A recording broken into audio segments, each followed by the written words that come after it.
लोग कहते हैं कि हमारा इंडिया डेवलप नहीं किया, ग्रो नहीं किया, उसी पोजीशन पे है जिस पोजीशन में पहले था। लेकिन मैं आपको बता देना चाहता हूँ कि हमारा इंडिया इतना ग्रो किया है कि हमारे यहाँ का पीएम 2 लाख का चश्मा, 10 लाख का सूट और 2 करोड़ का पीछे सिक्योरिटी लेके घूमता है, जो पर दिन का उसका खर्चा है।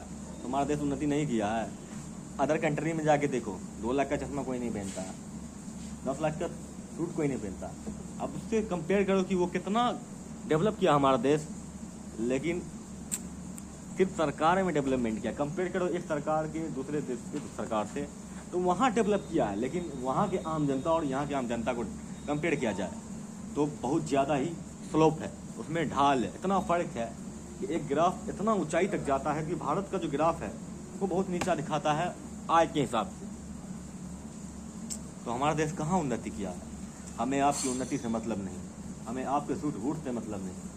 आप आज हैं कल चले जाइएगा, हमें अपने देश से मतलब है। हमारा देश विकास हो, डेवलप करे। लेकिन आपको तो उससे मतलब है नहीं, सिर्फ ओनली हिंदू मुस्लिम करना है आपको। अरे जहाँ तो मैं कहता हूँ ना, 8 से 10 साल पीछे चले जाओ, 10 साल लगभग, तो मैं भी कभी नहीं सोचता था कि ये हिंदू है ये मुस्लिम है। लेकिन मेरे अंदर ये पैदा हो गया, अरे भाई ये हिंदू है ये मुस्लिम है। वो किसने पैदा किया? इससे पहले क्यों नहीं हो रहा था? उससे पहले और भी क्यों नहीं हो रहा था? ये सब जो है ना, इस तरह का ऐसा विचारधारा अपने अंदर उत्पन्न किया जाता है जो सरकारों द्वारा किया जा रहा है आज के, जो लोगों के अंदर जो है ना भेदभाव करने की क्षमता को विकसित करता है। जिससे हमारे महात्मा गांधी और बहुत बड़े बड़े नेताओं ने मिलकर सांप क्या भेदभाव एक ऐसी चीज़ होती है जो कि देश को ख़त्म करने में सबसे बड़ा योगदान होता है। इस इंसान को, छोटे से जाति के इंसान को इंसान नहीं समझा जाता, वो जानवर समझा जाता है। लेकिन अर्थ सबके लिए समान होता है और सभी को एक समान रहना चाहिए, क्योंकि कोई भी चीज़, इंसान एक ही ग्रुप का है। वो नीचे आने के बाद, ऊपर से नीचे आने के बाद वो खंड में बता है, ना कि वो पहले से ही खंड में बता था। इसलिए हर इंसान को बराबर हक देना चाहिए। कोई अभी अमीर हुआ है तो अपनी मेहनत से हुआ, ना कि उसके अंदर में ब्लड में चेंज हुआ है, ना तो उसके टिश्यू में चेंज हुआ है। तो मोदी जी से मैं कहना चाहता हूँ कि देश में रोजगार कहाँ गया, देश में नौकरी कहाँ गई? अरे इस पर आज तक मैंने बात उठाते हुए नहीं सुना। आपने सुना है क्या कि इतना जब इलेक्शन का टाइम आता है तब तक बात उठेगा कि इतना नौकरी दूंगा, इतना गैस का दाम कम करूंगा, इतना मैं देश को डेवलप करूंगा, इतना मैं बहुत सारा चीज़, बिजली फ्री दूंगा, बहुत सारा चीज़ होता है। उससे पहले मोदी जी कहाँ चले जाते हो? बोलते हैं 18 घंटा काम करता हूँ। मैं बताता हूँ 18 घंटा काम कैसे करते हैं मोदी जी। आप लोगों को पता नहीं होगा।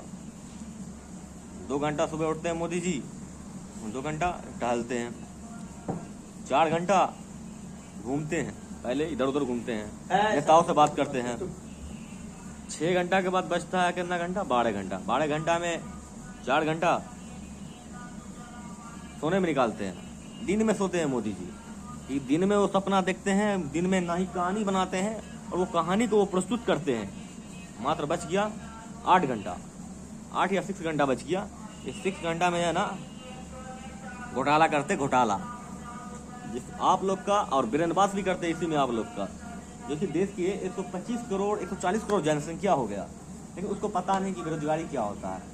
अरे पढ़ा लिखा लोग को पता नहीं कि बेरोजगारी क्या होता है। उसे लगता है कि बेरोजगारी तो मेरे कारण है, मैं काम नहीं कर रहा हूँ इसलिए बेरोजगारी है। वो बुड़बक है। मान लो अगर देश में 1 लाख आदमी है और वहाँ अगर हम नौकरी की सीट कर दें, मैं 1000 सीट कर दूँ, तो मैं बोलेगा कि तुम मेहनत नहीं किया इसलिए तुमको नौकरी नहीं मिला। ऐसा बात नहीं है। अगर किसी एग्जाम को हद से ज़्यादा टफ कर दोगे तो हर एक आदमी नहीं निकल सकता उस एग्ज़ाम को। इसलिए एग्ज़ाम को एक लेवल में रखकर नौकरी की जो पद होती है, संख्या होती है, उसको बढ़ाना चाहिए। अब नौकरी निकाल रहा है, मान लो नौकरी निकाल दिया, जैसे सीट रख दिया 500, अब बच्चा बैठा 50,000। यार नौकरी निकालने से तुमको क्यों फ़ायदा हुआ है? 500 सीट ही है, उसमें से 50,000 बच्चा भर रहा है, तुमने इतना कम सीट निकाल के तुमने क्या कर लिया? ये बोलता है कि मैंने नहीं निकाल पाया क्योंकि मैं पढ़ने में कमज़ोर था, या तुम पढ़ने में कमज़ोर था, ये एग्ज़ाम नहीं निकाल पाया।